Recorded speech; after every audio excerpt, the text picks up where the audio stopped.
எம்ஜிஆர் ஷூட்டிங்காக சத்யா ஸ்டுடியோக்குள்ளே போகிறார். போகும்போது ஒரு 4-5 நாளாக கவனிக்கிறாரு, ஒருத்தன் கையில் ஒரு சின்ன பேப்பரை வச்சுக்கிட்டு ஒரு கவரை வச்சுக்கிட்டு நின்றுட்டே இருக்கான்.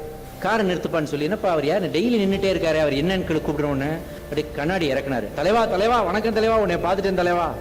சொல்லுப்பா என்ன விஷயம்? தலைவா அடுத்த மாதம் 14ஆம் தேதி எனக்கு கல்யாணம், உன் தலைமையில் தான் நடத்தணும்னு நான் நினச்சிட்டு இருக்கேன், பத்திரிக்கை கூட அடிச்சுட்டு வந்துட்டேன் அப்படின்னு எம்ஜிஆர்கிட்ட அவன் காட்டுறான். எப்படின்னு தெரியலையப்பா, ஷூட்டிங் இருக்குமா? ஐயா நீங்கள் வந்தால் மட்டும்தான் நான் தாலி கட்டுவேன், இல்லாட்டி நான் தாலியை கட்ட மாட்டேன், உங்களுக்காக வெயிட் பண்ணுவேன்றான் அந்த தொண்டை. உன்னை வச்சு சரி பார்ப்போம் அப்படின்னு சொல்லிட்டு டிரைவர்கிட்ட கொடுத்து எனக்கு ஞாபகப்படுத்துங்கன்னு சொல்லிட்டு கார் உள்ளே போயிடுச்சு. நாட்கள் உருண்டோடுகிறது, யாருமே இவருக்கு ஞாபகப்படுத்தவில்லை. இப்போ சீனை கட் பண்ணுறேன், இப்போ அங்கே காட்டுறேன். எங்கே? அந்த கல்யாணம் நடக்க வீட்டில் அவன் தாலி கட்டாமல் உட்காந்துருக்கான். என்னன்னு கேட்டால், அப்போ தலைவர் வரேன்ட்டாரு, எனக்கு வாக்கு கொடுத்துட்டாரு, சொன்ன வாக்கை காப்பாற்றுறவன் தான் தலைவன், அவன் தான் என் தலைவன், கண்டிப்பாக வருவான், என் கல்யாணத்துக்கு வருவான், அவன் உட்காந்துருக்கான். இங்கே முகூர்த்த நேரம் நெருங்கிடுச்சு. இங்கே தச்சையெல்லாம் மேக்கப் போட்டுக்கிட்டு இருக்கும்போது எம்ஜிஆர் பார்க்குறாரு, அந்த மேக்கப் பாக்ஸ்லேருந்து ஏதோ ஒரு அட்டை மாதிரி துருத்திக்கிட்டு இருக்குது. இது என்னதுன்னு எடுத்துக்காரு.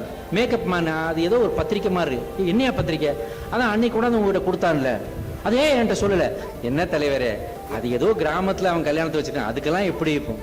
யோ அறிவு இருக்காயா, அன்னைக்கு நம்ம சொன்னோம்ல வர்றேன்னு, எடுறா வண்டியங்கிறார்.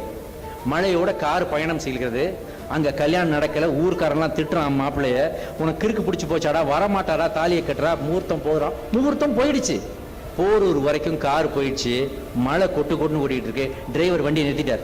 ஐயா இதுக்கு மேலே டயர் சிக்கிக்கும் போகாது, சகதியாக இருக்கு, அப்போ நான் எங்கே போகணும்? இதோ இந்த வயலெல்லாம் தாண்டி உள்ளே தெரிஞ்சு பார்த்தீங்களா குடிசை, அங்கே தான் அந்த வீடு இருக்குன்னு நினைக்கிறேன், அட்ரஸ் அதாங்க. வேட்டியை மடிச்சு கட்டிக்கிட்டு சகதியில் இறங்கி நடக்கிறான் தலைவன்.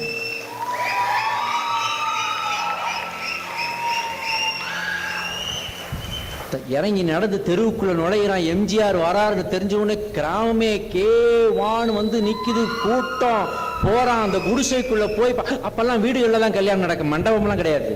முகூர்த்த நேரம்லாம் கடந்து பல மணி நேரம் ஆச்சு. தலைவா நீ வருவேன்னு தெரியும், அதான் நான் வெயிட் பண்ணேங்கிறான்.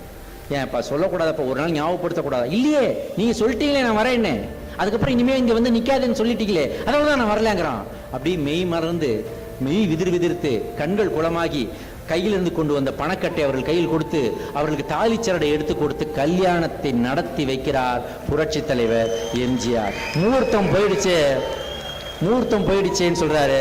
நீ என்னைக்கு என் காலடி எடுத்து வச்சு எனக்கு தாலி எடுத்து கொடுத்தியோ அதுதான் எனக்கு நல்ல நேரம்னு சொல்றான் அந்த மாப்பிள்ள. அப்படி அவன் வாழ்க்கையை ஆரம்பிச்சான். இதுதான் ஒரு தலைவனின் பண்பாடு. இதுக்கே நீங்க கை தட்டினீங்கன்னா இனிமே வரப்போறதுதான் பஞ்சு.